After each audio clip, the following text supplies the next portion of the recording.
नमस्कार मित्रांनो, मी सुरेश मुरलीधर कोडितकर यूट्यूबवरील ऑफबीट या चॅनलवर तुम्हा सर्वांचे स्वागत करतो. मित्रांनो, आज आपला प्रजासत्ताक दिन, ज्याला हिंदीमध्ये गणतंत्र दिन असंही म्हणतात, 26 जानेवारी 1950 रोजी आपली ही राज्यघटना अस्तित्वात आली होती. आणि त्या राज्यघटनेच्या माध्यमातूनच आपला हा सर्व कारभार सुरू आहे. आणि ह्या घटनेला आता 75 वर्ष पूर्ण होत आहेत.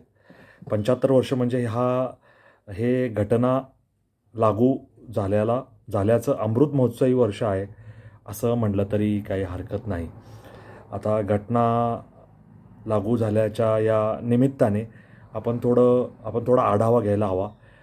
आपण थोडं परिस्थितीचं मूल्यमापन करायला हवं. घटनेच्या माध्यमातून आपल्या संपूर्ण देशाचा, विविध राज्यांचा, केंद्रशासित प्रदेशांचा राज्यपाल असतील, त्याच्यानंतर आपलं पूर्ण संसद असेल, राज्यसभा, लोकसभा, या सगळ्यांचा कारभार कशा पद्धतीने चालावा, कुठल्या परिस्थितीत कशा पद्धतीने पुढे पावलं टाकण्यात यावीत याबद्दल सविस्तर असं मार्गदर्शन त्याच्यामधून प्राप्त होतं. आणि ही घटना तयार करण्यामागे आपले जे घटनेचे शिल्पकार आहेत त्या सगळ्यांबद्दल आपण या निमित्ताने कृतज्ञता व्यक्त करूया. घटना समितीचे अध्यक्ष डॉक्टर राजेंद्र प्रसाद होते आणि मसुदा समितीचे अध्यक्ष डॉक्टर बाबासाहेब आंबेडकर होते.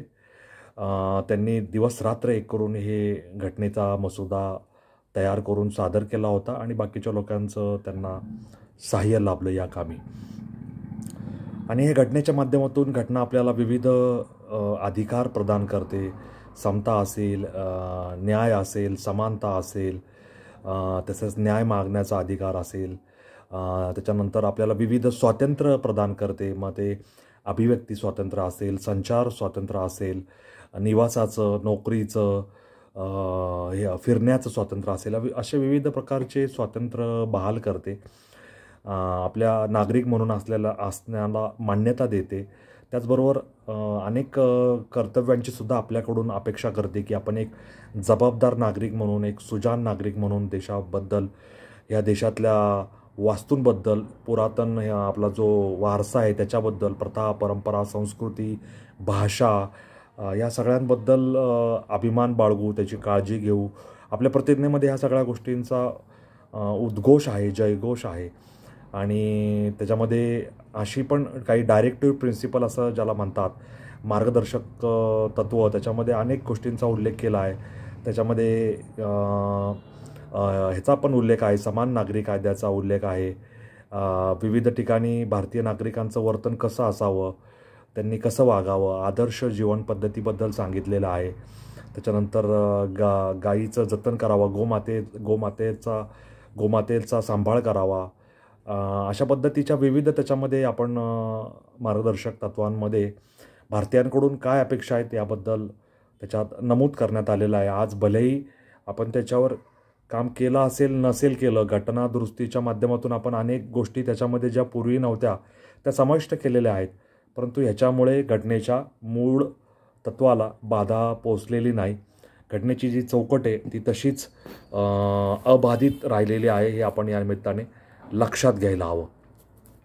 परंतु आज घटना जे स्वातंत्र्य आपल्याला बहाल करते ते सगळ्यांपर्यंत पोचलं आहे का? आपण विचार केला गेल्या 75 वर्षाचा, तर ह्या 75 वर्षात कमीत कमी 2 ते 3 पिढ्या अस्तित्वात आल्या किंवा काही पडद्याच्या आड गेलेल्या आहेत, 1-2 पिढ्या. आणि मग याचा जर विचार केला तर मग आपण शिक्षण असेल, आरोग्य असेल, रोजगार असेल, त्याच्यानंतर ग्रामविकास असेल, दळणवळण असेल, संचार माध्यम असेल, कला, संस्कृती, परंपरा यांचं जतन असेल, हे एवढ्या तीव्रतेने किंवा पूर्ण काय म्हणतात त्याला झोकून देऊन असं झालेलं पाहायला मिळत नाही. कारण 1947 साली देश स्वतंत्र झाल्यानंतर ज्या विविध सरकारांनी काम केलं सत्ताधीश म्हणून, त्यांची धोरणं ही कुठंतरी आपल्या मूळ विचारधारेला, आपल्या या भारत देशाच्या मूळ जे आपलं आहे, मुळं जे आहेत, पाळंमुळं रुजलेली आहेत, त्याच्या विपरीत जाणारं होतं असं मला वाटतं. कारण आपण 150 वर्षाची गुलामगिरी सहन केली. त्याच्या आधी आक्रांतांनी, आक्रमक लोकांनी भारताला लुटण्याचा, लुबाडण्याचा आटोकाट प्रयत्न केला, त्यात ते यशस्वी झाले. आणि भारताची जी मूळ सनातन परंपरा आहे त्याला खंडित करायचं, त्याला मुळापासून उकडून फेकायचे अनेक प्रयत्न झाले, तरी भारतीयांचा हा श्वास आजतागायत विनाखंड सुरू असलेला पाहायला मिळतो. कारण त्यांच्याकडे अशा काही मूलभूत अंतरंगामध्ये गोष्टी होत्या की ज्याचा नायनाट कोणीही करू शकलेलं नाही. म्हणजे अक्षरशः दगडाच्या मूर्ती फोडण्यात आल्या, परंतु ते अर्धवट फोडलेलं शिल्प आजही आपली कहाणी सांगत तसंच उभं आहे. मग ते वेरूळमधलं असेल, अजिंठामधलं असेल, कर्नाटक, तमिळनाडू, ओरिसा याच्यामधल्या भग्न मूर्ती असतील, मग ते हळेबीडू असेल, हम्पी असेल, आपण सर्वत्र हे पाहू शकतो. इंग्रजांनी सुद्धा भारतीयांचं जे मूल तत्व आहे की हे कुठल्या बळावर टिकून राहिलेले आहेत आणि एवढी संपन्न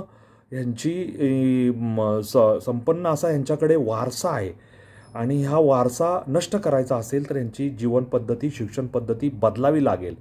म्हणून धर्मांतराचे प्रयत्न असतील, मॅकॉलेच्या शिक्षण पद्धतीने आपलं जे मूलतत्व आहे त्याचं हनन करायचा प्रयत्न असेल, अशा अनेक गोष्टी झालेल्या पाहायला मिळतात. देशी गोवंश नष्ट करण्यात आला, जेणेकरून ते कुटुंब, गाय, शेण, त्याच्यानंतर शेती आणि ग्रामव्यवस्था ह्याच्यापासून तुटलं जाईल. त्यांना इंग्रजीसाठी प्रोत्साहित करण्यात आलं, जेणेकरून ते त्यांचं मूळ संस्कृत यापासून दूर जातील.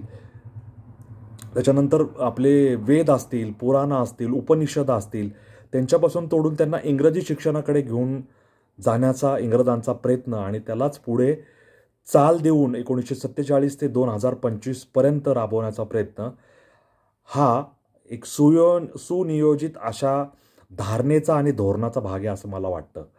त्यामुळे 1947 साली देश स्वतंत्र झाला, त्याच्या आधी भारत अस्तित्वात नव्हता का? हिंदुस्थान अस्तित्वात नव्हता का? 26 जानेवारी 1950ला घटना लागू झाली, त्याच्या आधी भारतामध्ये घटनेपेक्षाही असं विविध पद्धतीने राज्यकारभार करायची सूत्र नव्हती का? तर असं मुळीच नाही. असं होतं. अशी सूत्रबद्ध घटना किंवा अशी सूत्रबद्ध राज्यव्यवस्था आपल्या भारतीयांनी कित्येक वर्ष, हजारो वर्ष आधी अस्तित्वात आणलेली आहेत, चालवलेली आहेत, जगाला चालवून दाखवलेली आहेत. मग ते रामराज्य असेल, मग ते धर्मराजाचं 5 पांडवांचं राज्य असेल, विक्रमादित्यचं राज्य असेल, अशोकाचं राज्य असेल, अशी अनेक घराणी सांगता येतील. राणा प्रतापचा असेल, गुरु गोविंद सिंगांनी पंजाबमध्ये केलेली क्रांती असेल, छत्रपती शिवरायांचा असेल, अशा अनेक आपल्याला याच्यामध्ये नावं जोडता येतील की ज्यांनी अत्यंत उत्कृष्ट पद्धतीने राज्य करून दाखवलं आणि त्यांनी राम, कृष्ण यांनाच आदर्श मानलं. भगवा झेंडा अभिमानाने, डौलाने आकाशात फडकवत ठेवला. त्यामुळे ती प्रथा, परंपरा पुढे चालू राहायला हवी होती, जी इंग्रजांनी हाणून पाडायचा प्रयत्न केला. आणि इंग्रज गेल्यानंतर एतद्देशीयांनी, स्वदेशी बाणा आहे असं दाखवणाऱ्या लोकांनी आपला जो मूळ प्राण, आपलं जे मूळ तत्व, मूळ धर्म आहे तिथं न येता आपली सत्ता अबाधित राखण्यासाठी दुसऱ्या पंथीयांचं लांगुल चालन सुरू केलं. आणि तिथूनच भारतीयत्वाच्या पंचप्राणाच्या ऱ्हासाची सुरुवात झाली आणि भारत अधोगतीकडे जायला लागला. मग ते रामाला अनेक महिने किंवा अनेक वर्ष टेंटमध्ये, तंबूमध्ये राहायची व्यवस्था असेल, रामाचं अस्तित्व नाकारणं असेल, श्रीकृष्ण जन्मभूमी, काशीच्या त्या इथला वाद असेल, आपण जे म्हणतो ना, ते सगळं या पद्धतीने होत राहिलेलं होतं, ज्याच्यातून घुसमट होऊन आता पुढे भारतीयत्व मुक्त श्वास घेते. त्यामुळे या प्रजासत्ताक दिनाच्या निमित्ताने मला हेच सांगायचं आहे की आपलं तत्व, आपले प्राण, आपलं सत्व कशात आहे हे जर आपण योग्य वेळी ओळखलं असतं तर आज आपण इतके मागे राहिले नसतो आणि डेव्हलपिंग नेशन हा शिक्का आपल्यावर बसला नसता. कधी काळी जगाच्या GDPमध्ये मोठा हिस्सा असणारा भारत देश आज ह्या परिस्थितीला येऊन पोचला आहे की त्याचं फार मोठं जागतिक ह्याच्यामध्ये अस्तित्व नव्हतं, पण जे आता जगालाही दखल घ्यायला भाग पाडेल असं काम भारत देश करत आहे. त्यामुळे प्रजासत्ताक असं आपण म्हणत असलो तरी प्रजेची सत्ता नाही, तर प्रजेने निवडलेल्या लोकप्रतिनिधींची सत्ता आहे आणि ते आपापल्या पद्धतीने मनमानी पद्धतीने कारभार करत आहेत. दुर्दैवाची बाब अशी आहे की एकदा 5 वर्ष निवडून गेल्यानंतर त्यांना परत बोलवण्याचा अधिकार आपल्याला नाही आहे. त्यामुळे स्वातंत्र्य मिळालं, प्रजासत्ताक झालो, आपली सत्ता आली आपण असं म्हणतो, परंतु आपल्यापर्यंत विविध गोष्टी पोहोचलेल्या नाहीत, पोहोचत नाहीत. आपण सुजाण नागरिक म्हणून कर्तव्य पार पाडायचा प्रामाणिक प्रयत्न करतो, परंतु बाहेरची परिस्थिती तशी नाही आहे. कारण जे शांततामय, चांगल्या पद्धतीचं, संस्कारपूर्ण, नीतीपूर्ण, चारित्र्यपूर्ण असं समाजजीवन निर्माण करायची राज्यकर्त्यांवर जबाबदारी होती, ती त्यांनी पार पाडलेली नाही. त्यामुळे व्यसनाधीनता असेल, गुन्हेगारी असेल, अनाचार असेल, अत्याचार असेल, ह्या सगळ्यांची बजबज पुरी माजलेली पाहायला मिळते आणि एक असं अराजकाचं वातावरण निर्माण झालं आहे की जेणेकरून लोक फसवली, नाडली जात आहेत. अपघातांची संख्या वाढते, रुग्णालयांवरील भार वाढतो आहे आणि हे सगळं मानसिक शांतता ढासळवणारं आहे. नीतिमत्ता लोकांनी पायदळी तुडवलेली आहे आणि कंबरेचं काढून डोक्याला गुंडाळलेलं आहे. त्यामुळे मला न्याय मिळेल का, माझ्यासाठी कायदा समान आहे का, मला नोकरी मिळेल का, राखीव जागांचे प्रश्न आहेत, त्याच्यासाठी चाललेल्या लढाया आहेत, जाती अस्मिता आहेत, जातींमध्ये टोकदार अशी भांडणं आहेत, त्याच्यातून ह्या जातीला वाळीत टाका, त्या जातीला वाळीत टाका, असे प्रश्न आहेत. आणि हे कमी काय म्हणून घुसखोरांचा प्रश्न आहे, बांगलादेशींचा प्रश्न आहे, धर्मांधता आहे, जी धर्मांधता आपल्या सगळ्यांना पाण्यात पाहते आहे आणि योग्य संधीची वाट मिळाल्यास आपल्या सगळ्यांना नामशेष करायचा सुद्धा प्रयत्न करण्याच्या पावित्र्यात काही घटक बसलेले आहेत. शेजारच्या बांगलादेशचं उदाहरण आपण पाहिलेलं आहे. तेव्हा प्रजासत्ताक साजरा करत असताना जागं राहण्याची नितांत गरज आहे. स्वातंत्र्य दिनाच्या दिवशीसुद्धा मी असंच बोललो होतो आणि आपण जागं नाही राहिलो तर प्रजासत्ताक आणि स्वातंत्र्य आपल्याकडून कधी हिसकावून घेतलं जाईल याची कुठल्याही प्रकारची खात्री नाही आहे. भारत देश प्रजासत्ताक आहे, भारत देश धर्मनिरपेक्ष आहे, कारण इथं बहुसंख्य हिंदू आहेत आणि ते सहिष्णू आहेत, ते नीतिवान आहेत, ते उदार अंतःकरणाचे आहेत आणि ते माफ करतात किंवा दुर्लक्ष करतात आणि त्यामुळे बाकीच्या लोकांचं फावतं. हिंदू धर्मामध्ये गळा कापून टाका, शिरच्छेद करा अशा घोषणा कधी दिल्या जात नाहीत. बरोबर आहे, हिंदू धर्म द्वेष शिकवत नाहीत. हिंदू धर्म माझा धर्मश्रेष्ठ असं म्हणत नाही. हिंदू धर्म पाव खायला देऊन विहिरीच्या पाण्यात पाव टाकून बाटवत नाही. आम्ही तुम्हाला शिक्षण देऊ, रोजगार देऊ, पैसे देऊ, आरोग्य देऊ म्हणून धर्म परिवर्तन करा असं सांगत नाहीत. लव जिहाद करत नाहीत, लँड जिहाद करत नाहीत, दुसऱ्यांच्या लेकीबाळींना पळून नेत नाही. हिंदू धर्म इतका सहिष्णू, इतका प्रेममय आहे म्हणून त्रिवेणी संगमावर कोटी कोटी लोक स्नान करायला येत आहेत. तिथं कुठलाही जाती धर्म नाही, तिथं कुठला पंथ भेदभाव नाही आणि मी मोठा का तू मोठा, उच्च नीच, गरीब श्रीमंत भेदभाव नाहीत. एकाच पाण्यात सर्वजण पवित्रतेची अमृत डुबकी मारत आहेत. त्यामुळे भारत पूर्वीही सहिष्णू होता, आताही सहिष्णू आहे, तेव्हाही सनातन होता, आजही सनातन आहे, पुढेही सनातन राहील. त्यामुळे ते होते म्हणून स्वातंत्र्य मिळालेलं आहे आणि ते आहेत म्हणून धर्मनिरपेक्षता आणि प्रजासत्ताक आहे आणि टिकून राहील.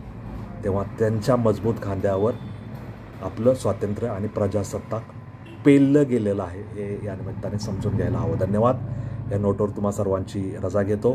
प्रजासत्ताक दिनाच्या शुभेच्छा देतो आणि या प्रवासात जोडून घ्या, जोडलेले राहा, एकत्र या आणि चांगले विषयांवर चर्चा करूया. धन्यवाद. जय हिंद, जय महाराष्ट्र, वंदे मातरम, जय श्रीराम, जय जगन्नाथ, जय सनातन, जय हिंदुस्तान.